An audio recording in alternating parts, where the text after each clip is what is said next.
I'm Damon here at Modern Music Studio in Centennial, Colorado, and this lesson today we're going to talk about the dominant 7 chord, where it comes from, and how you can solo over this chord.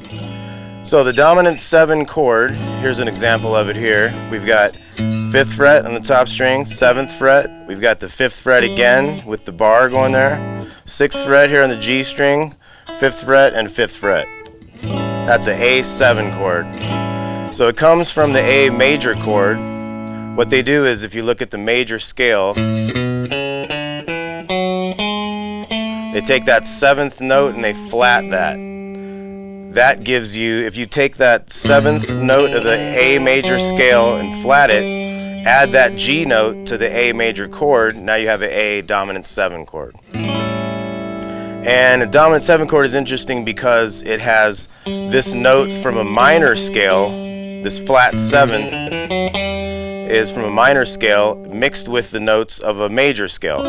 So you've got this major 3rd, but you've got this flat 7 mixing. That's how you get that twang, that bluesy twang. And basically that tells you that it's got bits of major and minor. So one of the fun things to do is to use some of the major scales, the major pentatonic, some of the minor pentatonic, and you can mix them all together. So I'm going to give you some examples of some of the scales we can use to solo over this chord. So I'm going to play a little bit of this chord, and then we're going to get that in a loop, and then we're going to do some soloing on top of that. Okay, so here's the A7 chord vamp.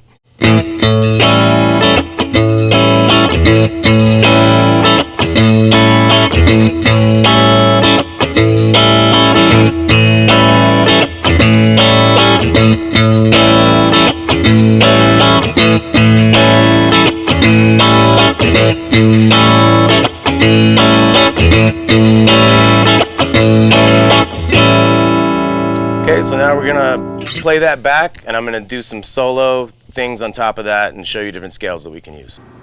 First, we're going to use the A minor pentatonic scale over this A7 chord.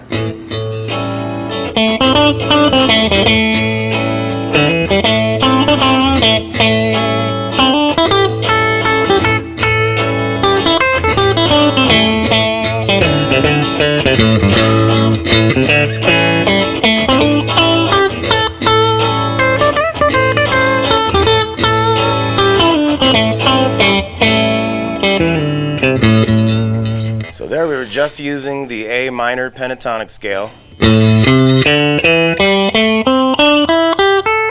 That's the first position of the scale. So if you only know that position, you want to know some of these other positions, like this is the 2nd position. 3rd position.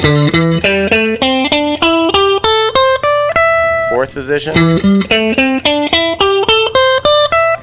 5th position. Takes you back to the 1st position up on the octave. Now think about also, if you started here, what about what's going on down there? Let's look at the 5th position behind the 1st position. And the 4th position behind that.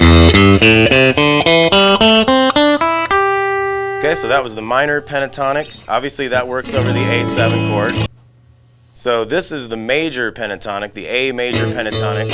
We're going to use that over the A7 chord as well.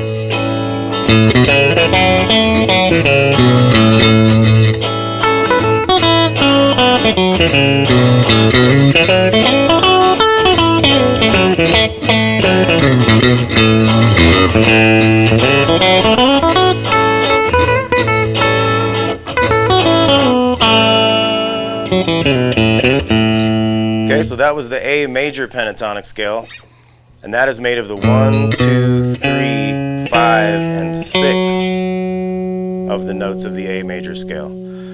So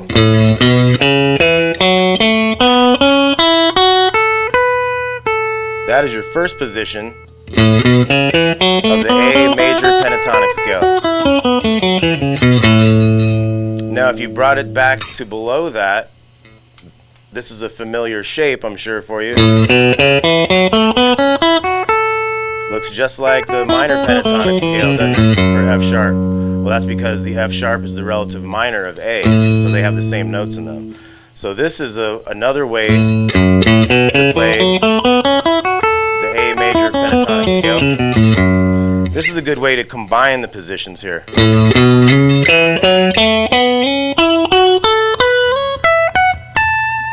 Now here we could come back down the scale that way. So lots of places we can play, and this is getting like the happy blues sound.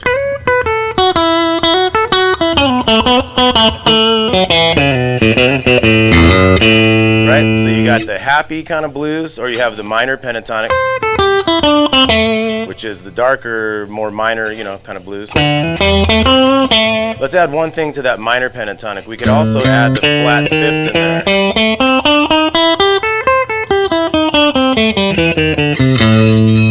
So you can always throw that into your minor pentatonic for some spice. Here we're going to mix minor pentatonic with flat fifth and major pentatonic.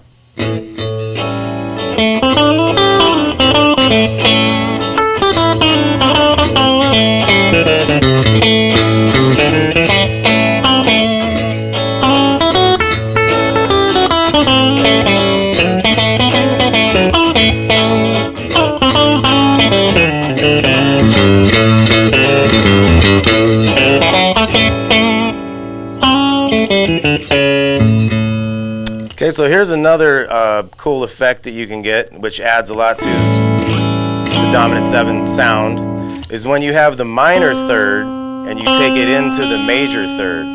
That's almost like creating a dominant 7 effect just within that one little swoop, because you've got the minor sound into the major sound, which are, components of the A7 chord, the major and minor mixing together.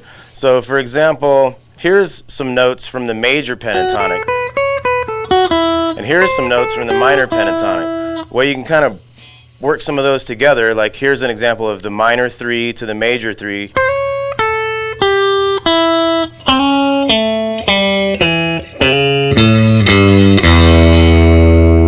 So that was minor 3 to major 3 to the 1, flat 7, 5, minor 3, major 3 to the 1, to the flat 7 to the 5, minor 3 to major 3, 1, flat 7, 5, 1. So we can do a lot of mixing together of those things.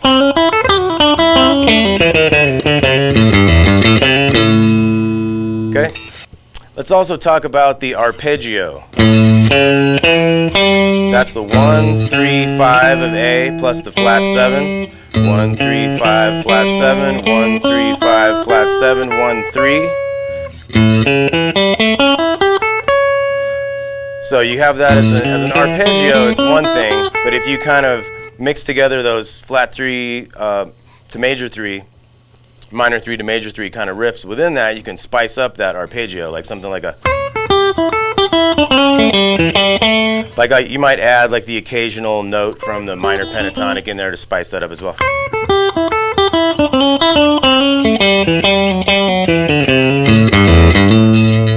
Okay, so some of the fun with a dominant 7 or a dominant 7 chord is the mixing of the major and the minor. And let's also look at the other places where we could see this arpeggio of A dominant 7 and other places where we can do those flat 3 to major 3 licks.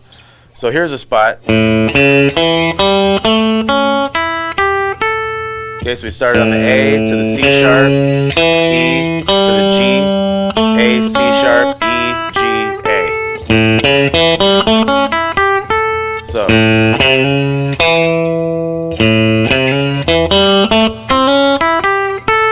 So this is the 1, this is going into the 3 from the flat 3, 5, flat 7, 1, into the 3, 5, flat 7, 1.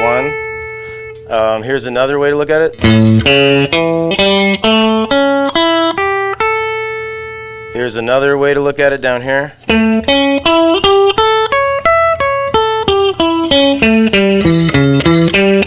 So it's good to see where all these spots are and where's that 3.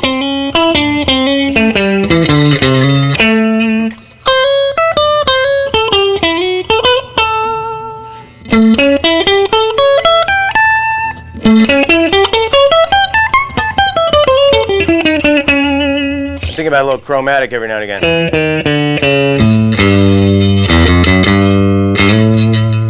Sometimes if you have a note, say you got a note here, and you know you got another note in the scale here, and you know maybe you got this one.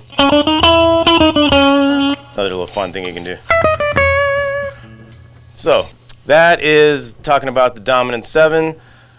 And that's going to be it for right now on this one. And we're going to get into other modes and stuff later on. So we'll see you later. Thanks a lot. Smash that subscribe button.